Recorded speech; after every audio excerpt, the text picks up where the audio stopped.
with an opportunity up 5-3 in the second period. But Turk from Montini is able to go feet to back and leave him on his back for the pin. And now, again, Montini's just, they're the favorite here. And Yorkville, they can't let an opportunity like that really slip from them. If you're the underdog, quote unquote, you have opportunities where you have leads in matches at first, second, third period. You really got to hold on to those and make sure you finish the job. You just mentioned how he put his hips on him real hard. Hopefully people understand how important hip strength is as far as doing things.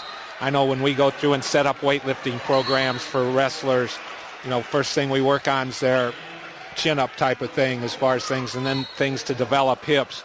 You're also a soccer coach. What do you have those kids try and do in order to develop hip strength? Because it's so important for soccer also. We just do a lot of leg work, and whether it's lifting or just the body weight circuits where you're really just emphasizing explosion in your hips. And, it's great for all athletes, really, because all athletes can use some extra explosion in their hips and legs. And, just kind of that constant where you're moving, and then you have to explode. And it's kind of like a wrestling match. You're moving around, and you always have to be ready to explode with your hips.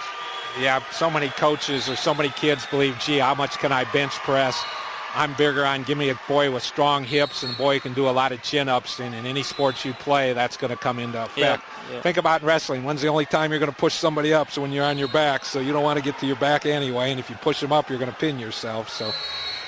And we have Ferraro here, younger brother, I believe, of Ross Ferraro from last year from Montini against Dan Scott, I think, from Yorkville. So Ferraro with a takedown here, 40 seconds to go in the first period, and then a quick, he cuts him up to his feet, so it's 2-1. Yeah, Ferraro was one of my favorite boys to watch last year. He was an undersized heavyweight. What do you think he weighed, 220, 225? Probably on a big day. And he just went after people. So enjoyable to watch him. And assuming this is his younger brother, he is only a sophomore who had a great season for Montini. And down on the far mat, 6-4, second period in favor of Bloomington. Oh, he tried a trash throw, boy. He just tried to get his hips and swing it through. 6-6 now. Didn't work, and he ends up flat on his belly. But again, like we talked about all day, those Bloomington kids aren't afraid to try that kind of stuff. Sometimes it doesn't work for you, but he bailed out and only gave up the 2. And now they'll go to the third period down there. They're at 182 pounds. We're up to 195 here. And Montini boy will take bottom in the second period. Yorkville boy's looking over. He wants to cut him. Coach said, no, stay on him. See if you can't turn him. So see how it works out for him.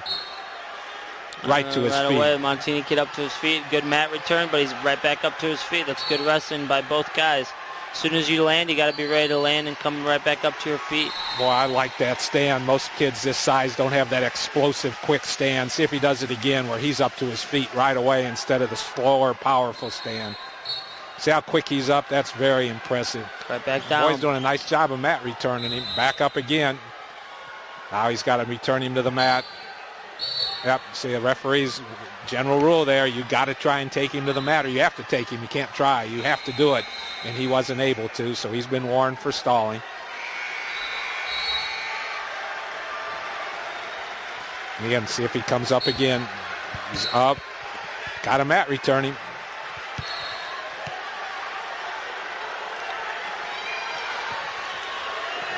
He's got his hips on him real heavy there. There's a boy from Montini. There's going to be the escape there. Now he's going to look for a quick takedown. Nice little front headlock, try the ankle pick, but unable to get it. So 5-2. Montini leads. Ferraro leads. A minute and 20 to go here in the second period.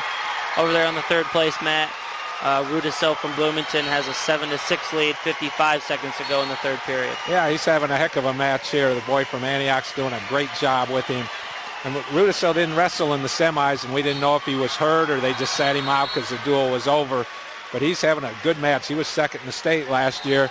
And this boy last week, excuse me, and this boy from Antioch, if it's who we think it might be, is Jake. I think it's Ebker.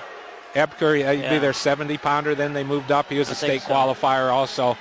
And, yeah, he does look a little bit smaller, but he's done a great job with him. 20 seconds left. He's got to get to a shot, though. There it is. He's to it. And stepped out of bounds. Referee standing right there. 50 seconds to go in the second period down here on the championship mat. Ferraro with a foot sweep attempt, unable to get it. He leads 5-2. Well, I really like how active he is for a sophomore. Nice little double. He just goes after people. And nice finish to his back and looking for the pin too. He's not going to be able to get it though. He couldn't get his arm trapped down there, but he gets 2 back points. They've got some pretty athletic big kids. This Ruano, who we'll see eventually, either 220. Who's also a sophomore. Heavyweight, yeah, only a sophomore, and he's real active too. So that's got to be enjoyable. Rudiso with the win down there, 7-6 on the third place mat at 182 pounds. So Bloomington's going to take a 13-0 lead after 4 weight classes. Oh, half it and take it. Good, he got the takedown and right away step to the half. 5 seconds. And that was big. That gives him a 9-point lead. Yep, and going into the third period, let's see if he can continue to build on that lead. Israel's big on just making his kids continue to wrestle and score points. So let's see if Ferraro can keep working and stay out of some trouble positions, but keep scoring points. He's going to cut him. He feels real comfortable on his feet, so that'll make it 12-4.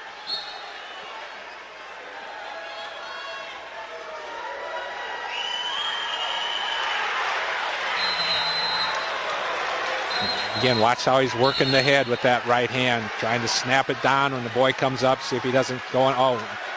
Ankle nice sweep, leg sweep, actually. To a shot. Yeah, Ferraro's just real active with his hands. He gets his opponent moving a lot through his hand fight. Three moves in 5 seconds there to try and finish him. That's nice chain wrestling.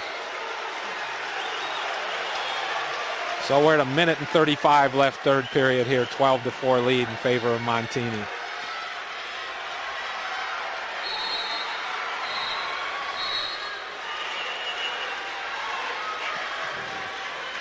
Again, a lot of hand fighting and moving around, a little bit of a slide by. He tried the leg sweep off of it, wasn't there. Oh, nice blast double. 1:15 to go, 12-4 lead for Ferraro. Montini leads the duel here in the championship match, 13-3. Oh, beautiful throw down there for third place, but he just stepped. Bloomington kid steps his hips up. That's always enjoyable to watch them flop around and throw them. Nice scramble down there. Antioch leads 2-1, but some fireworks there for about 10 seconds, and nobody came up with any points. Yep, nice hip action for both boys. Back here, Ferraro's got, there's another shot, and real active again, 12-4, 50 seconds left.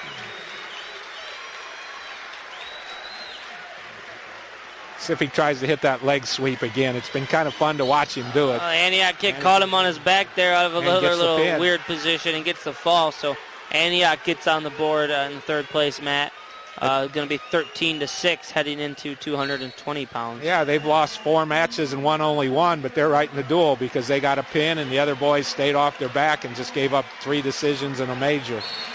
So we're at 30 seconds. The boy from Yorkville's got to try and get something going here. He's got to get a takedown to get this under a major to keep his team in there and give him a chance.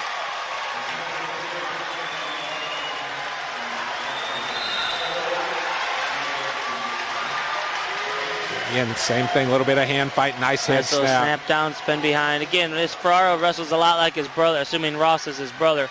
And you have to assume so because he looks exactly like him and he wrestles just like him. And, very active for a big kid, especially for being young.